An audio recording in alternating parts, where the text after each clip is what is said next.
À présent sur un projet européen, Interreg, qui consiste à prévenir les pollutions plastiques. 18 sites sont nettoyés et étudiés en France et en Angleterre, dont 8 en Bretagne. L'un d'eux concerne la rivière Elorn dans le Finistère. Reportage signé Chloé Tempero et Julien Lebotte.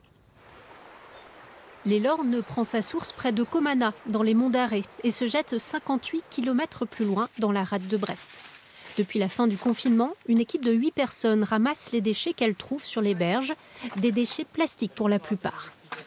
On a aussi énormément d'articles de pêche, et donc tout ce qui sert aux articles de pêche, des tout petits bouts de filets d'emballage ou des filets pour reprendre, filets verts. On n'est plus surpris à force de ce qu'on trouve.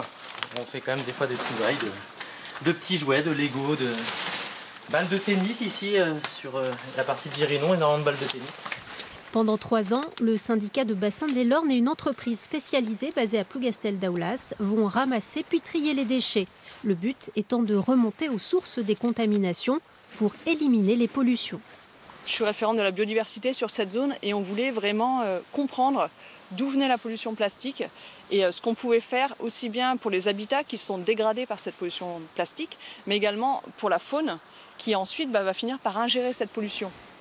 Une fois ramassés, les déchets sont triés et répertoriés suivant un protocole européen appelé OSPAR. On procède à un tri assez grossier, par grande catégorie, les sacs plastiques d'un côté, le bois, les cordages. Et après, on affine au fur et à mesure avec la fiche, le protocole de tri qui nous permet d'affiner jusqu'au bâton de sucette, jusqu'à l'emballage alimentaire, la cartouche de chasse, la bouteille, tout simplement. À terme, grâce aux informations récoltées, le syndicat de bassin pourra sensibiliser et éduquer les scolaires et les usagers de l'Elorn.